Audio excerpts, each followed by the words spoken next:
Welcome to Virupakshi news channel. వార్తలు చదువుతున్నది Virupakshi Latha Reddy. Cyber నేరగాళ్ల మోసంలో చిక్కుకొని 50 లక్షల రూపాయలు పోగొట్టుకున్న వృద్ధ దంపతుల ఆత్మహత్య. వృద్ధ దంపతులు సైబర్ మోసానికి గురయ్యారు. 50 లక్షల రూపాయలు పోగొట్టుకున్నారు. సంతానం లేకపోవడంతో తమ చివరి రోజుల్లో ఎవరిపై ఆధారపడడం ఇష్టం లేక ఆఖరికి బలవన్మరణానికి పాల్పడ్డారు. వారికి జరిగిన సైబర్ మోసం గురించి సూసైడ్ నోట్లో వివరంగా పేర్కొన్నారు. ఈ విషాద సంఘటన కర్ణాటకలోని బెళగావి జిల్లాల్లో చోటు చేసుకుంది. ఇక వివరాల్లోకి వెళితే 82 సంవత్సరాల డియోగ్జురేన్ శాంతన్ నజరెత్, అతని భార్య 79 సంవత్సరాల ఫ్లావియానా వృద్ధ దంపతులు. ఖానాపూర్లోని బీడి గ్రామంలో వీరిరువురు నివసిస్తున్నారు.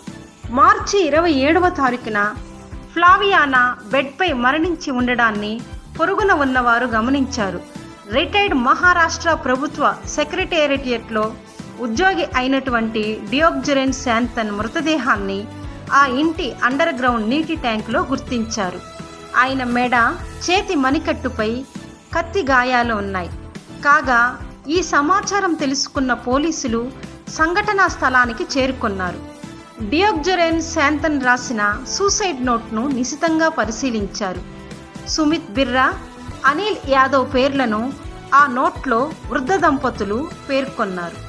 అందులోని వివరాల ప్రకారం ఢిల్లీకి చెందిన టెలికాం డిపార్ట్మెంట్ అధికారిగా చెప్పుకున్న సుమిత్ బిర్రా అనే వ్యక్తి డియోగ్జురేన్కు ఫోన్ చేశాడు. ఆయన పేరు మీద మోసపూరితంగా సిమ్ కార్డు కొనుగోలు చేసినట్లు తెలిపాడు.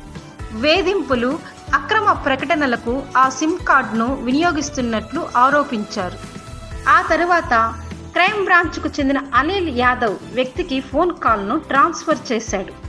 సిమ్ కార్డ్ దుర్వినియోగంపై చట్టపరమైన పరిణామాలు ఎదుర్కోవాల్సి ఉంటుందని డియోగ్జురేన్ శాంతన్ను అతను బెదిరించాడు. ఆయన ఆస్తి, ఆర్థిక వివరాలను అడిగి తెలుసుకున్నాడు. భయపెట్టి, వేధించి 50 లక్షలకు పైగా వసూలు చేశారు.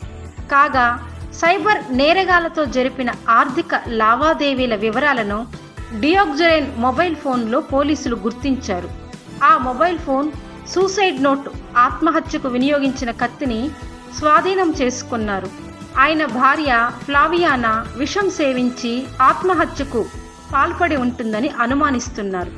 వృద్ధ దంపతుల మృతదేహాలను పోస్ట్ మార్టం కోసం ప్రభుత్వ ఆసుపత్రికి తరలించారు. సూసైడ్ నోట్లో పేర్కొన్న 2 నిందితులపై ఆత్మహత్యకు ప్రేరేపించడం, సైబర్ మోసం కింద కేసు నమోదు చేసి దర్యాప్తు చేస్తున్నట్లు పోలీస్ అధికారి తెలిపారు.